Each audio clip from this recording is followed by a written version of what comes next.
En Mali, Francia y sus aliados europeos libran una guerra. El país es el epicentro del terror yihadista en la zona de Sahel. Al igual que en Afganistán, cada vez está más claro que esta es una guerra perdida. On viendra aux États-Unis, on viendra a Londres, on viendra en France y on va conquérir le monde entier. En 2012, los yihadistas toman el control sobre el norte de Mali. La comunidad internacional se muestra conmocionada. There is a very serious threat for peace and security, not only for the whole region, but in my opinion, with global implications.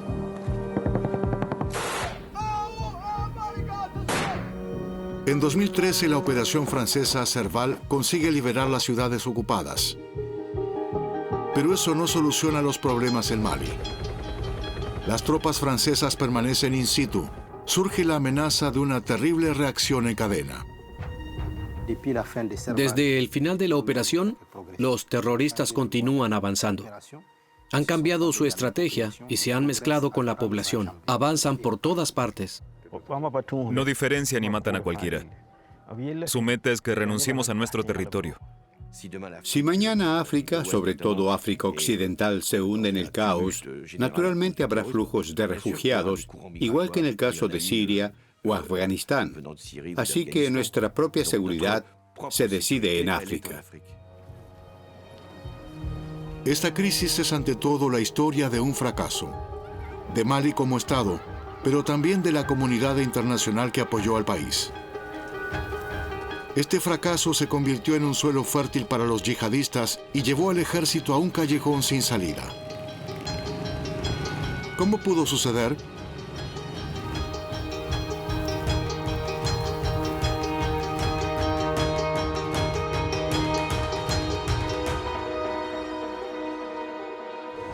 ...4.500 kilómetros separan a Alemania de Mali. La antigua colonia francesa es independiente desde 1960. Hoy se enfrenta a una amenaza existencial.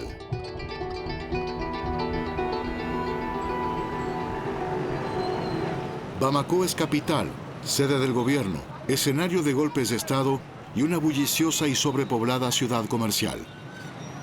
Aquí la guerra apenas se percibe, de modo que muchos creen en el final de esta pesadilla. Uno de ellos es Mohamed, que se enfurece por la decadencia de Mali. La crisis debe terminar. Es un desastre. La crisis debe terminar. Aquí hay futuro. Tenemos oro y agua bajo la tierra. Hay diamantes, uranio, petróleo. Hubo un tiempo en el que Mali despertó grandes esperanzas. La convivencia pacífica de más de 20 etnias era considerada ejemplar. ¿Por qué entonces estalló el terrorismo islamista y la violencia entre esos grupos que en tan solo unos años convirtieron al país en un polvorín en la zona de Sahel?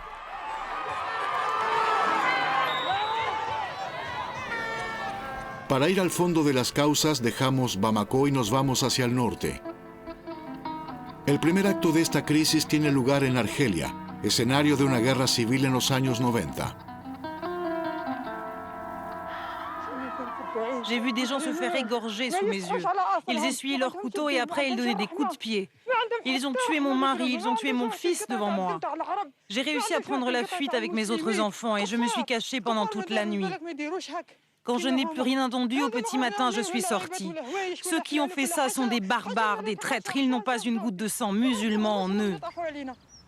El grupo islámico armado siembra miedo y terror, pero las masacres de 1997 también marcaron un punto de inflexión. Algunos negociaron con el gobierno de Argelia, mientras otros continuaron con la yihad, como Hassan Hattab, alias Abu Hamza, funda el GSPC, el grupo salafista para la predicación y el combate, y pasa a la clandestinidad en el sur de Argelia. Los yihadistas argelinos del GSPC escapan al norte de Mali, un territorio desértico enorme y poco controlado.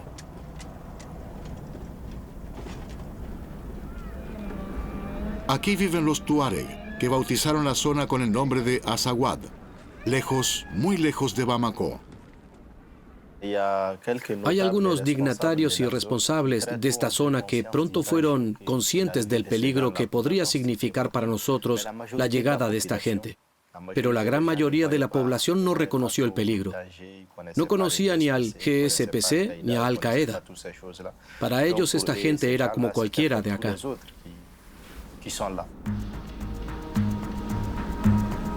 El norte de Mali se convirtió en un espacio protegido para el GSPC. Cabe la pregunta de si el gobierno de Bamako era consciente de la amenaza potencial que representaba. No hicimos lo necesario, a pesar de que sonaron todas las alarmas. Argelia acababa de poner fin a su guerra. Ellos huyeron aquí, ocuparon la región y se casaron con nuestras mujeres. Tenemos una frontera muy larga con Argelia, más de 1.300 kilómetros. Lo más razonable que puede hacer un Estado es procurar que esta gente no irrumpa en el país. Pero no se hizo. El entonces presidente de Mali se llama Amadou Toumani Touré, conocido como ATT. Al jefe de Estado le preocupa poco que en el norte de Mali haya yihadistas. Al menos hasta 2003, cuando ocurre el primer gran secuestro. 32 turistas europeos son tomados como rehenes en el sur de Argelia. 17 son liberados por el ejército argelino. Los otros 15, 10 alemanes, 4 suizos y un holandés, son llevados por sus secuestradores al norte de Mali. Piden un rescate de 5 millones de euros por cada rehén. Bamako hace de mediador y consigue liberarlos.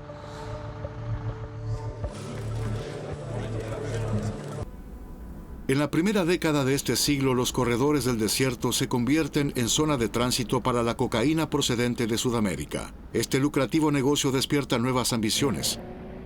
Según un informe de la Oficina de las Naciones Unidas contra la Droga y el Delito, en 2007 unas 47 toneladas de cocaína pasaron por África Occidental. El Estado, pero también muchas agrupaciones políticas, recibieron dinero del narcotráfico. Eso llevó a una desestructuración total de la economía e influyó con fuerza en la decadencia del Estado. El país cae en aguas turbulentas, pero desde el extranjero se prefiere seguir viendo a Mali como un estandarte de la democracia en África y se sigue apoyando sin reservas al presidente Amadou Toumani Touré. Je viens toujours avec beaucoup de plaisir et beaucoup d'intérêt en Afrique en général, et en particulier au Mali.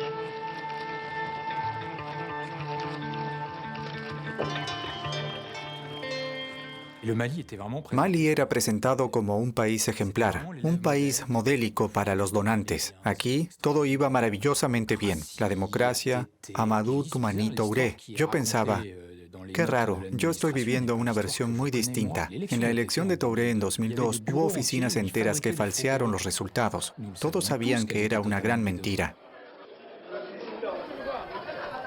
Para 2008, Mali se había convertido en un escenario de cartón piedra. A primera vista todo estaba bien, pero detrás de la fachada era una gran catástrofe. Nada funcionaba.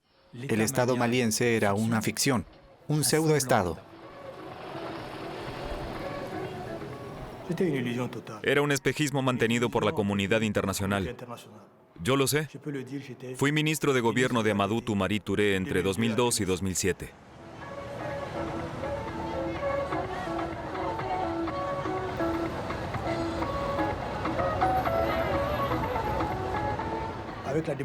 En el marco de la democracia y de la ampliación de las relaciones económicas y comerciales, los donantes invirtieron mucho dinero en Mali. Así que había mucho capital. Pero luego el Estado y sus funcionarios hicieron de la corrupción el sistema de gobierno.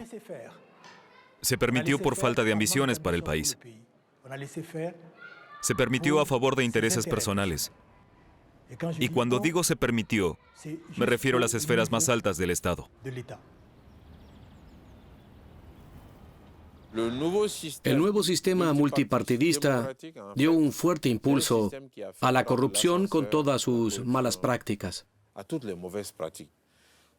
Pienso que la política no calculó bien las dimensiones. Al fin y al cabo, entre los beneficiarios también había políticos. La sociedad abandonada por una política corrupta busca orientación.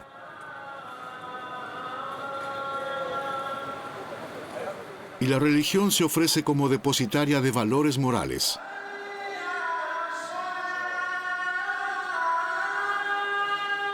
El Islam que se practica en Mali es considerado tolerante y pacífico, pero la llegada de predicadores pakistaníes del movimiento Tablighi Jamaat abre las puertas para la entrada de una corriente islamista ultraortodoxa. El movimiento Tablighi fue un factor de radicalización que llevó a muchos jóvenes desorientados al yihadismo. En 2006, el GSPC se adhiere a Al-Qaeda y recluta a jóvenes radicalizados. El terrorista argelino Abdelmalek Drogdai se convierte en líder de Al-Qaeda del Magreb Islámico, conocido como AQMI. El segundo acto de la crisis de Mali tiene lugar en Libia.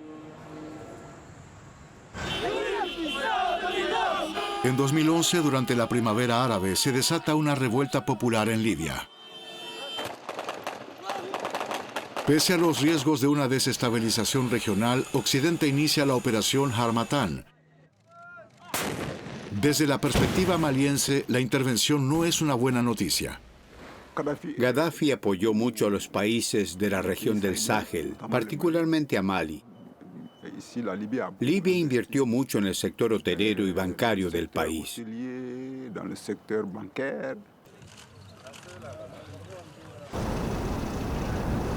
La operación Harmattan obligó a Gaddafi a rendirse.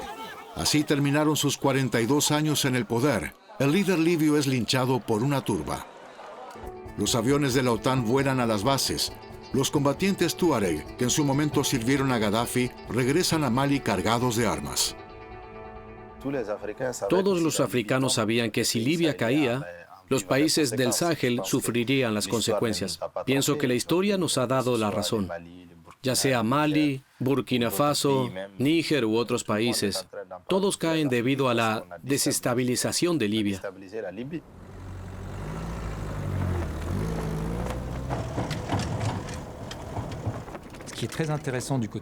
Occidente ignoró que Libia es africana.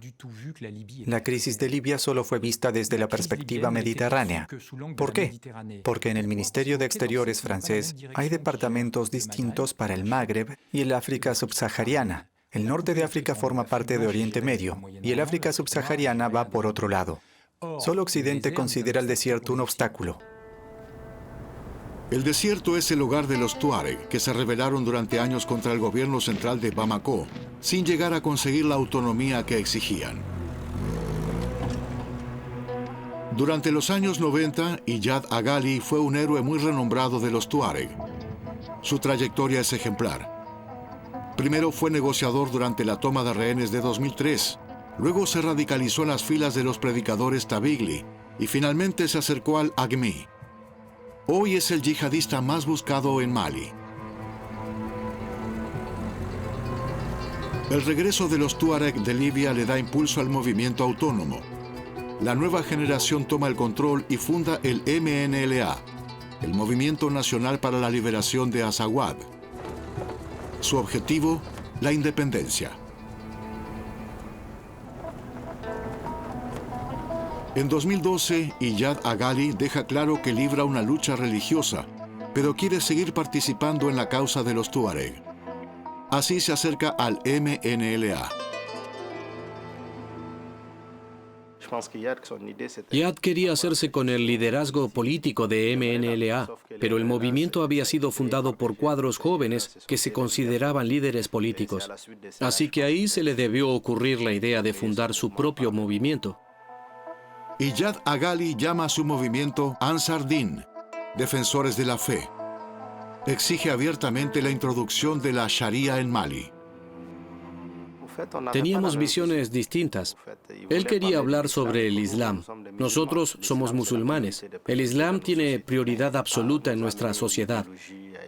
Pero no es una ideología extremista que corta manos, golpea a mujeres y rechaza una serie de cosas. Eso es ajeno a nuestra sociedad. Al no llegar a un acuerdo, recuerdo que Iyad dijo, no importa que no nos entendamos, pero tenemos enemigos comunes. Ustedes luchan y yo estoy a su lado. El Estado maliense se enfrentaba así a un frente muy heterogéneo. Por un lado, los Tuareg del MNLA que buscan la autonomía, y por otro el Ansar Din de Iyad Agali, y también Agmi y Muyao, el movimiento para la unicidad y la yihad en África Occidental.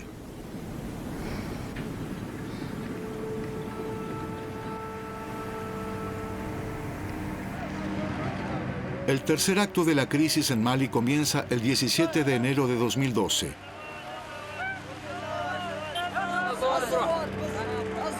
El MNLA pasa la ofensiva y toma la ciudad de Ménaka.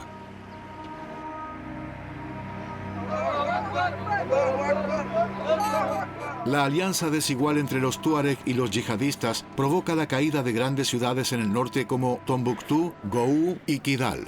El ejército maliense se ve obligado a emprender la retirada.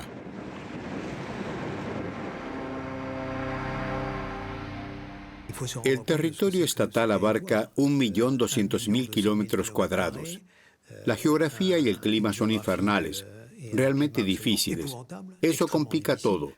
¿Cómo puede defender el ejército maliense con solo unos miles de soldados zonas tan complicadas como esas? Considérant l'incapacité du régime à lutter de manière efficace contre le terrorisme et à restaurer la dignité. El derrumbe del Estado maliense continúa y un golpe militar provoca la caída del presidente Amadou Toumani Touré. El caos alcanza su punto álgido. Para tranquilizar a la comunidad internacional, el ejército nombra a Dioncounda Traoré, presidente interino. Creo que fue un despertar doloroso para Mali y también para nosotros como observadores. Solo entonces quedó claro que todo este sistema alrededor del presidente Touré había sido construido artificialmente y estaba basado solo en acuerdos. Todo era extremadamente frágil. Si bien los Tuareg del MNLA declaran la independencia de Azawad, en las grandes ciudades del norte mandan los yihadistas. Cuando llegamos a Gou nos dimos cuenta de que no solo estaba allí el AQMI, sino también Ansar Din y Mujab. Todas estas organizaciones perseguían el mismo fin para la sociedad, y era prácticamente lo contrario de lo que quería el MNLA.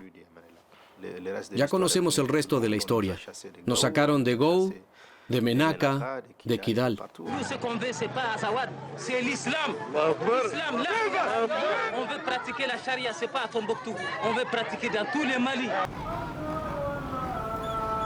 El tercer acto de la crisis en Mali termina con una barbarie islamista. El país pierde su cohesión territorial y el norte, ocupado por los yihadistas, se rinde ante las leyes de la Sharia.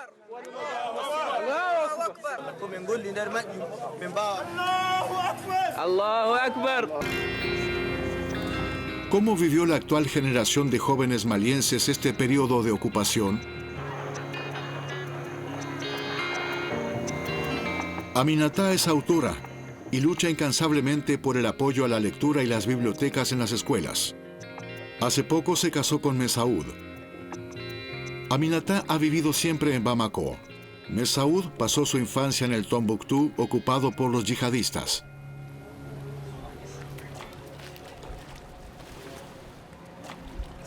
Fue el tiempo más difícil de mi infancia. Un periodo marcado por la radicalización, la división, la nostalgia y la separación. Cortar manos, ejecutar a personas, castigar en público a cabezas de familia o mujeres.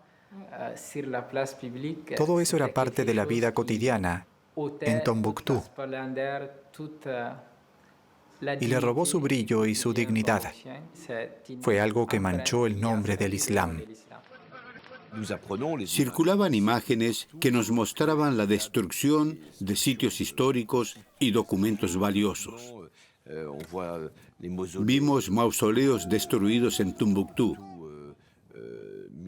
Causó enorme conmoción internacional. Hubo ataques contra edificios y personas. Mujeres fueron flageladas y se le amputaron miembros a hombres, incluso a niños. Fue algo completamente salvaje. Pero Francia no tenía competencias legales ni políticas para intervenir. Era un asunto entre africanos. Al igual que mis amigas feministas, estaba completamente conmocionada por lo que sucedía, por la ruptura del Estado de Derecho y la brutal violencia que fue ejercida sobre todo contra las mujeres. C'est la peur partout. Quand tu sors, c'est les armes. Quand tu dors, c'est les armes. Quand tu te réveilles, c'est les armes. Ce ne sont que les armes qui parlent. C'est la jungle. C'est la raison du plus fort. On ne sait même pas qui règne au niveau de la zone. C'est le désordre total.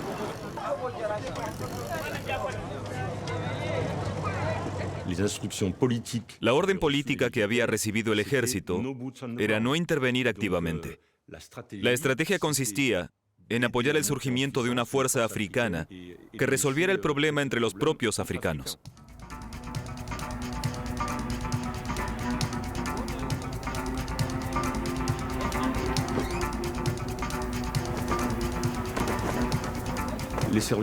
El servicio secreto nos informó que había interceptado mensajes en los que se exigía a todas las fuerzas armadas del bando islamista que unificaran sus posiciones. El gobierno francés titubeó por causas relacionadas con el papel de Francia como antigua potencia colonial. Un servicio de inteligencia interceptó un mensaje de un líder yihadista que decía: "Vamos, hermanos, mañana rezaremos en la mezquita de Sévaré".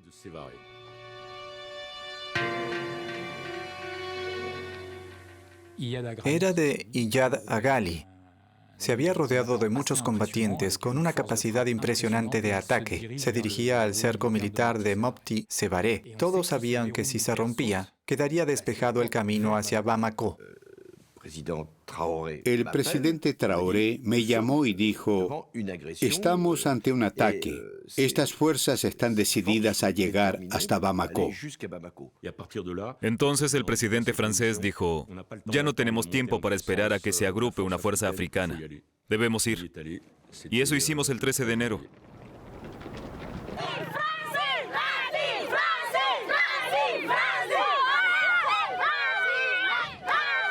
Je sais l'effort qu'il reste à faire. À la fois retrouver l'intégrité territoriale de tout le Mali. Se respiraba gran alivio. Los terroristas habían sido expulsados y se consiguió una especie de seguridad mínima. Así que todos cerraron los ojos y pensaron: ha salido bien. El mayor paso está dado, está resuelto. Pero nada estaba resuelto. Había que haber aprovechado este periodo de distensión. Precisamente porque las amenazas de los terroristas se habían debilitado, se debería haber reconstruido y prestado ayuda. Pero para eso ni Europa ni el mundo estaban lo suficientemente presentes. Todas las miradas estaban puestas únicamente en la elección de un nuevo presidente y en el regreso a un orden constitucional. La comunidad internacional se queda tranquila cuando Ibrahim Boubacar Keïta, conocido como IBK, fue elegido por una amplia mayoría. La esperanza había vuelto a Mali.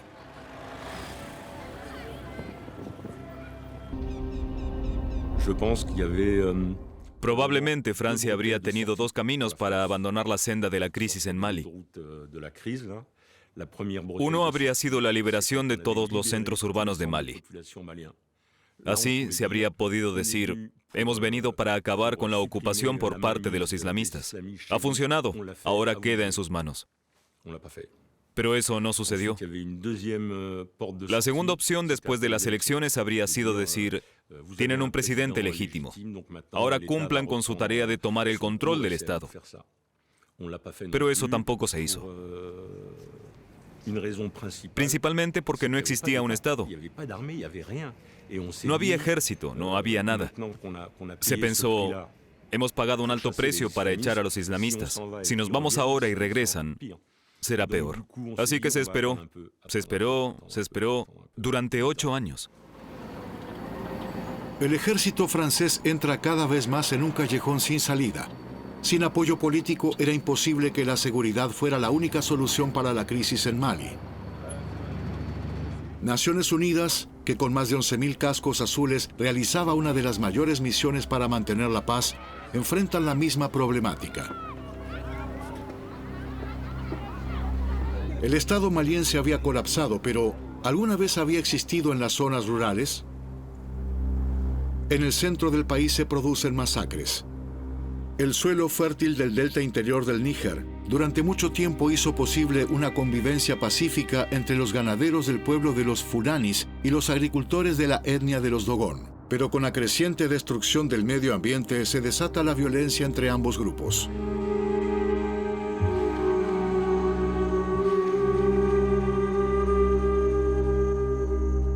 La masacre en el pueblo de Ogusagu deja más de 160 víctimas entre los Fulanis, y a esta le siguen otras masacres, esta vez contra los Dogon.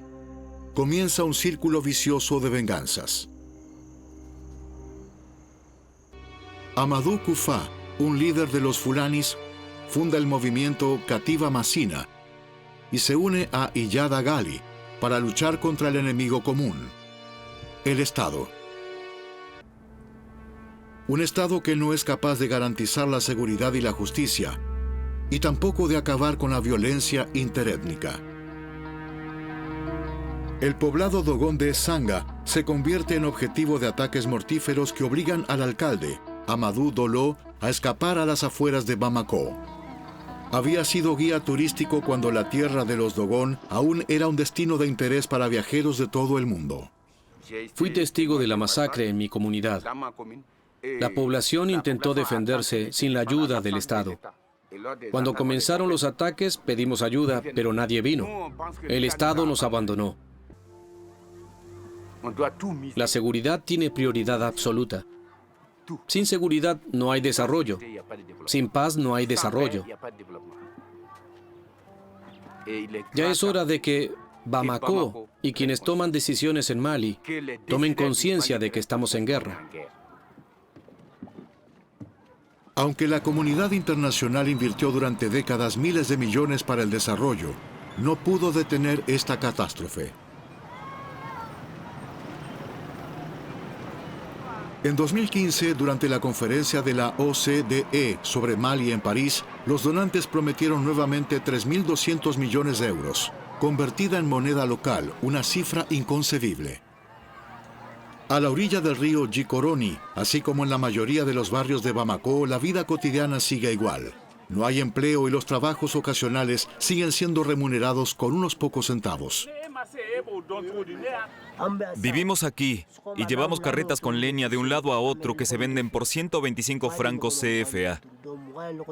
El propietario recibe 100 francos y nosotros 25. Esas son nuestras condiciones de vida. Tengo amigos que están en Francia desde hace 2 años. Allí les va bien. Yo también quiero ir. Yo también quiero irme a Francia, pero no tengo dinero para pagar el viaje.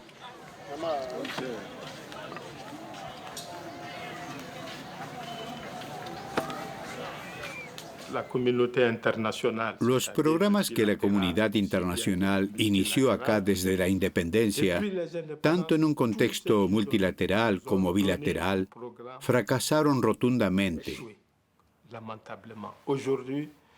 Hoy no conozco ninguna estructura financiada por el Banco Mundial o el FMI que le pueda demostrar a todos los malienses: miren, esto existe desde hace 20 o 30 años. No veo algo así. ¿Acaso se invirtió en alguna industria que todavía exista?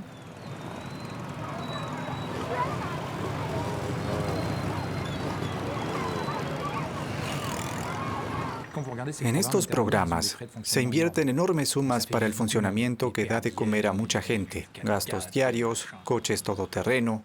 Todos los representantes occidentales en Bruselas, París o sobre el terreno trabajan para grandes organizaciones, ONGs, Naciones Unidas o la Comisión Europea. Esta gente se gana la vida así. ¿Por qué deberían entonces sentarse a la mesa y decir, honestamente no sirve de nada, debemos cambiar nuestro método?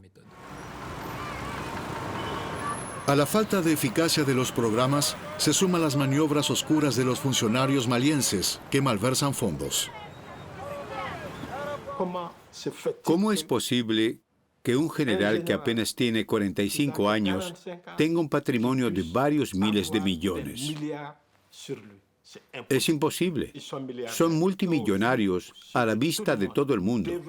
También a la vista del Banco Mundial, que tiene una representación acá y que, a pesar de todo, sigue dando dinero. También lo ve el FMI, así como los ministerios estatales. Pero nadie lo denuncia. En Mali hay un inspector general que audita las finanzas. Su tarea consiste en publicar un informe para mostrar los mecanismos defectuosos, pero luego dicen, ¿y qué? Los informes anuales del inspector financiero revelan la dimensión de las malversaciones durante los 7 años del gobierno de Ibrahim Boubacar Keïta. Malversación de fondos públicos, nepotismo, ventajismo. Somos responsables de la situación en Mali.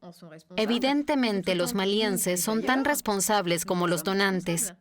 Sabemos muy bien lo que sucede. Sabemos muy bien quién es corrupto.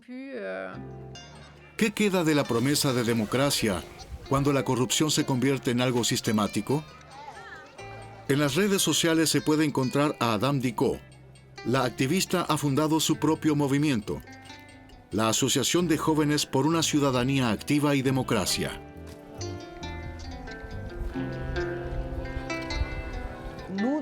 Nuestro trabajo consistía en mostrar que nuestro problema no es la democracia, sino la forma de gobernar.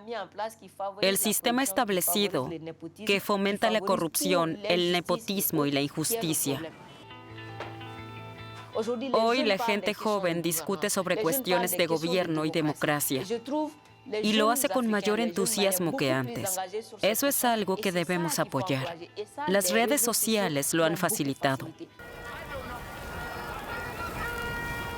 En 2020 se forma una resistencia masiva que exige la dimisión de Ibrahim Boubacar Keïta. Varios líderes políticos denuncian conjuntamente la mala gestión del liderazgo. Y en primera línea del escenario político destaca la figura del imán Mahmoud Dicko.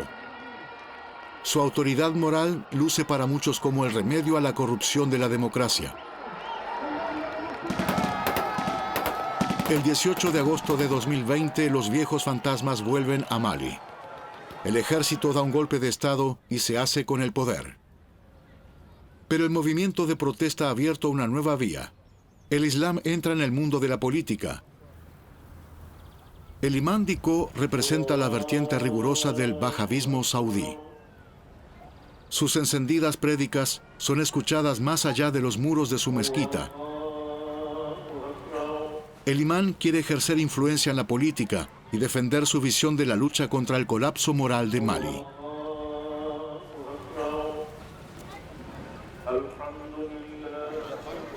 Cuando en 2009 se opone a una reforma de la ley familiar que le daría más derechos a las mujeres, o cuando más recientemente rechaza un manual escolar de educación sexual en el que se trata la homosexualidad, el imán Dicko asume posiciones que la mayoría de democracias occidentales ven con ojos críticos.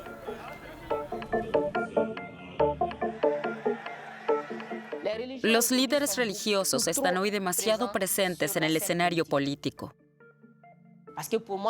Tienen acceso a sectores vedados para un político normal. En las mezquitas alcanzan a creyentes que los veneran, y no por quienes son, sino por el mensaje que predican, la palabra de Alá. Pero yo considero peligroso inmiscuirse en la política o en otros sectores bajo el manto de la religión. Eso no contribuirá a resolver la crisis. Adam Dicko no quiere darse por vencida. Así como muchos de su generación, quiere pronunciarse con claridad sobre estas cuestiones. Là, quand je prends un peu la mosquée qui peut être transformée en quiche de campagne pour un candidat, là on peut dire que oui, si ça continue dans ce sens, la laïcité peut être en danger. La laïcité peut être en danger dans le sens où... Islam y política. Nunca antes esta mezcla recibió tanta atención. A diario es tema en la radio, la televisión y las redes sociales. En Mali, garantiza unas cifras de audiencia elevadas.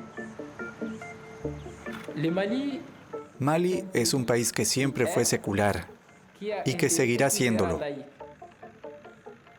Entre el 90 y el 96% de la población es musulmana, pero no todos quieren una islamización del país, ni tampoco la Sharia. Mali es un país que practica un islam muy moderado. Yo soy creyente musulmana y me pregunto, ¿practico yo la religión correcta o ellos? Cuando observo la historia del Islam en Mali, o incluso en todo el mundo, pienso que estoy en el camino correcto. Y esta gente solo quiere utilizar el verdadero Islam. Un Islam radical, bajo las leyes de la Sharia, es precisamente lo que quieren ambos movimientos yihadistas. El Grupo de Apoyo al Islam y los Musulmanes, y el Estado Islámico del Gran Sahara. Pese a la presencia militar francesa y de sus aliados y asociados en el Sahel, estas dos organizaciones amplían su influencia en una gran parte de Mali. Miles de escuelas fueron cerradas porque les molestaba que las clases se impartieran en francés. Generaciones de niños que nunca fueron a la escuela reforzarán las filas de las tropas combatientes. Una bomba de relojería para Mali.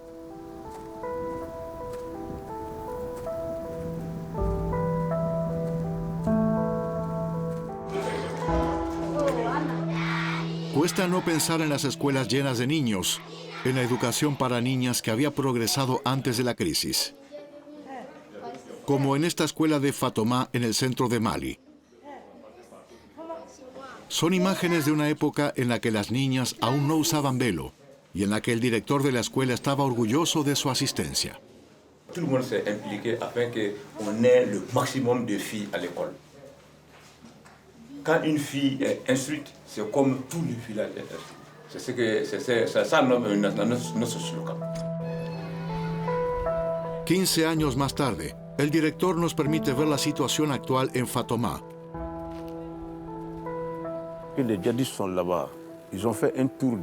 Los yihadistas están allá. Hicieron una gira por todas las escuelas y ordenaron su cierre. Quien se negaba sufría las consecuencias en la próxima visita. En 2019 fueron a buscar a su casa al presidente del Consejo Escolar de Fatoma. Lo degollaron. Es decir, si yo hubiese estado allí, me habrían hecho lo mismo. Hora de hacer balance. La mayor base militar francesa está en Gou, a más de 1000 kilómetros de Bamako.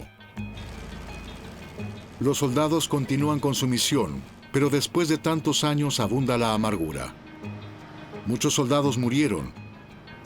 Los costes de la misión ascienden a 800 millones al año. Si bien se eliminó a líderes yihadistas y se ganaron batallas, la situación de seguridad en el país es peor que en 2012. Una parte de la población percibe la misión de las tropas francesas como una potencia ocupadora, porque no comprenden cómo, pese a los esfuerzos, no es posible vencer a unos yihadistas peor equipados. Para algunos, el país hermano, el liberador del norte de Mali, se ha convertido de nuevo en la antigua potencia colonial.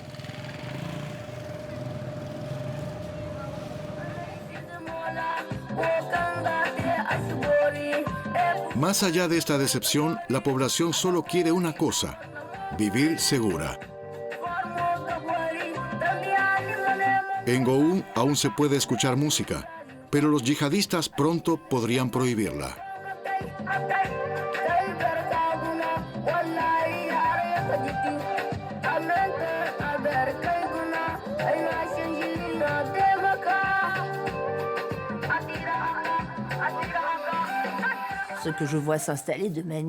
De momento observo principalmente cómo crece en general la duda, el pesimismo y la sensación de una verdadera impotencia.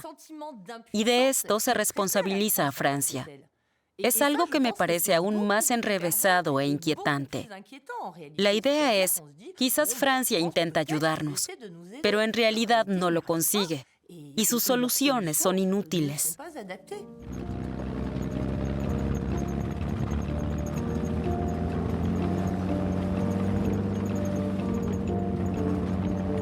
pouvons pas sécuriser des zones qui retombent dans l'anomie parce que des États décident de ne pas prendre leurs responsabilités. C'est impossible, ou alors c'est un travail sans fin. Nous amorcerons une transformation profonde de notre présence militaire au Sahel. Cette transformation se traduira par un changement de modèle, c'est-à-dire la fin de l'opération Barkhane pour permettre une opération d'appui, de soutien et de coopération aux armées des pays de la région qui le souhaitent et de la mise en œuvre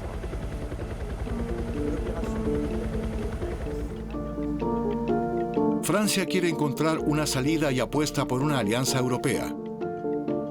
Pero la crisis que afecta a Mali hace tiempo que ha traspasado las fronteras. Burkina Faso y Níger tienen los mismos problemas y entre tanto también están amenazados los estados costeros. Ante la imposibilidad de acabar con el terrorismo islamista, al menos debe ser contenido. ¿Pero a qué precio? Mientras el creciente número de víctimas civiles de la crisis caen en el olvido. La violencia en el Sahel provocó la huida de más de 2 millones de personas. Una cifra que en menos de 2 años se ha cuadruplicado. Estos refugiados se asientan donde pueden, como en esta tierra de nadie cerca de Ouagadougou, en Burkina Faso. Ellos no han escapado hacia Europa, solo intentan sobrevivir.